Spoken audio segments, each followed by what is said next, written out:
My daughter humiliated me in front of 200 people at her wedding, and everyone laughed. I sat there smiling, while my heart broke in silence. But what happened 10 minutes later turned that laughter into complete silence. Let me start from the beginning. The wedding venue was beautiful.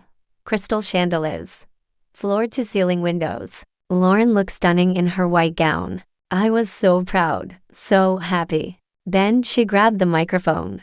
"I want to talk about my mom," she said. "She's going through what I guess you'd call a late life crisis." People chuckled. She decided she wants to build an empire at 60. She used finger quotes. The laughter got louder. We keep telling her to act her age, but she won't listen. 200 people laughing at me. My own daughter. I sat there smiling, dying inside. But here's what none of them knew. Not Lauren, not Brian, not any of the 200 guests. The most powerful person in that room was sitting quietly at table 6. My name is Carol Mitchell. 2 years earlier, I lost everything. My job, my marriage, my stability. After 30 years as an office manager, I was laid off. The company restructured. That usually means they replaced older workers with younger, cheaper ones. My ex-husband Richard had remarried someone 15 years younger. For the first time in decades, I was truly on my own. I sat in my small apartment, wondering what the heck I was supposed to do with the rest of my life. Then I made a choice. I started a consulting business, helping small companies with operations and efficiency. Nothing glamorous, just using the skills I developed over 3 decades. I called it CM Enterprises. The problem, nobody took it seriously. Lauren would roll her eyes. "Mom, you're 60. Maybe it's time to act your age." Brian was worse, constantly explaining basic business concepts like I was a child playing dress up. "Have you considered a normal job instead of this entrepreneur phase?" Even my friends meant well, but their comments stung. "It's cute that you're trying, but realistically, how much can you accomplish at your age?" The worst part? I was actually good at what I was doing. Really good. My clients were thriving. My contracts were growing.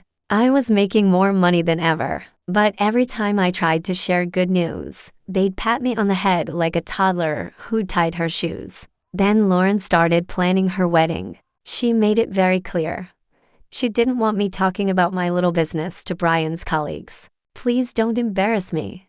Just say you're between jobs or something." I agreed, because I love my daughter. But sitting there listening to them make jokes about my midlife crisis, while I quietly paid for half the wedding, I started to realize something. My family wasn't just unsupportive. They were ashamed of me for refusing to fade quietly into invisibility. That hurt more than any layoff ever could.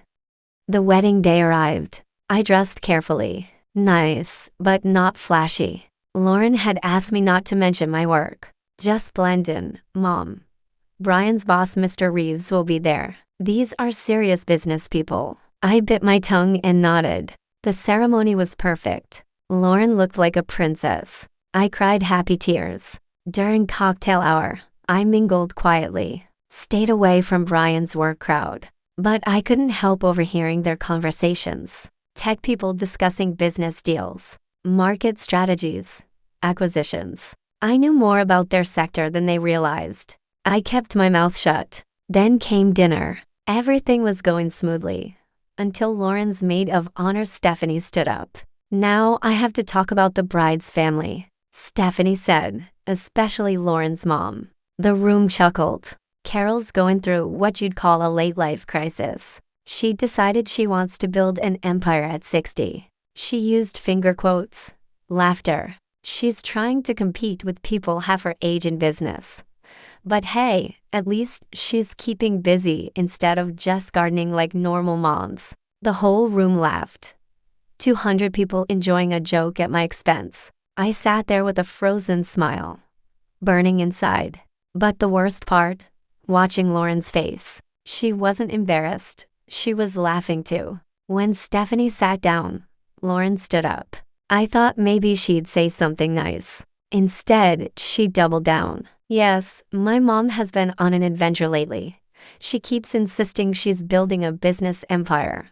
But some dreams have expiration dates. More laughter. When you're over 60, maybe it's time to be realistic. Brian's colleagues were in tears. Mr. Reeves shook his head with an amused smile. I wanted to disappear, but we support Mom's hobby anyway, Lauren continued. Even if it means listening to her talk about client meetings like she's some kind of CEO. The dismissive mockery finally broke something inside me. This wasn't just unsupportive. This was cruel. As Lauren finished to thunderous applause, I felt defeated. I decided to slip out after dinner, make an excuse. Then something happened I didn't expect. After dinner, Mr. Reeves approached me. I'd been avoiding him, not wanting another conversation about my cute little hobby. Mrs. Mitchell, he said politely. I'm Michael Reeves, Brian's supervisor at Sterling Tech. My heart nearly stopped. Sterling Tech. It's Ms. Mitchell, I said. And yes, I know who you are. He smiled. Brian mentioned you're in business consulting. What kind of work do you do? I looked at him. This polite man with no idea what was coming. I work in acquisitions and operational consulting. I help companies scale. He nodded. Mostly small local businesses, actually mid-sized tech firms. Ready to scale but needing capital investment. His eyebrows raised. Have you worked with any companies I might know? I paused. After everything tonight, I was tired of hiding. Yes, I recently acquired Sterling Technologies. His smile froze. His eyes widened. Sterling Tech was acquired by CM Enterprises. His voice dropped. You're not saying. I'm C. Mitchell, yes. The color drained from his face. You're the C. Mitchell who acquired Sterling? That would be me. He nearly dropped his champagne. Oh my God. When Brian said his mother-in-law was in consulting, I never imagined. He was stammering.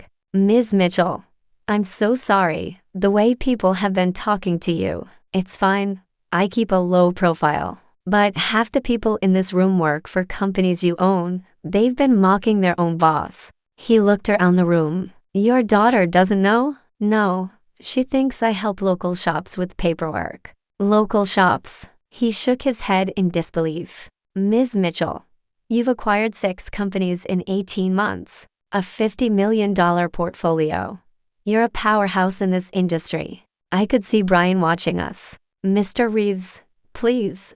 I don't want to ruin Lauren's wedding. But he was too shocked. Ma'am, what's happening isn't right. These people owe you respect. Jake works for Sterling, which you own. The Hendersons work for Quantum. You acquired that. The Patels work for Dataflow. Your March acquisition. He gestured around the room. Half these people's paychecks come from companies you control. And they're mocking your midlife crisis. Then he said something that changed everything. You know what? I think people should know this. Before I could stop him, he walked to the microphone. Excuse me, everyone. Michael's voice cut through the hall. I'm sorry to interrupt, but I need to share something remarkable. The music stopped. 200 people turned to look at him. We've all been treating Ms. Mitchell like an amateur dabbling in business as a hobby. Dead silence. But Carol Mitchell is actually C. Mitchell, founder and CEO of CM Enterprises. Gasps. Someone dropped a fork. She's one of the most successful entrepreneurs in our industry. Lauren made a choking sound. In the past 18 months, Ms. Mitchell has acquired 6 major companies, including Sterling Technologies, where I work as co. The silence was deafening. She's built a $50 million portfolio, while we've all been treating her like she was playing dress up. Then all hell broke loose. What? Lauren shrieked. People started talking. The Hendersons frantically whispered. The Patels looked like they'd seen a ghost. Brian stood with his mouth hanging open. Furthermore, Michael continued, half the people in this room work for companies Ms. Mitchell now owns. Panic set in. So, when we've been mocking her unrealistic business dreams, we've been mocking our own boss. I watched executives remember every dismissive comment. Lauren stared at me. Complete shock. Maybe horror. Mom, is this true? Michael handed me the microphone.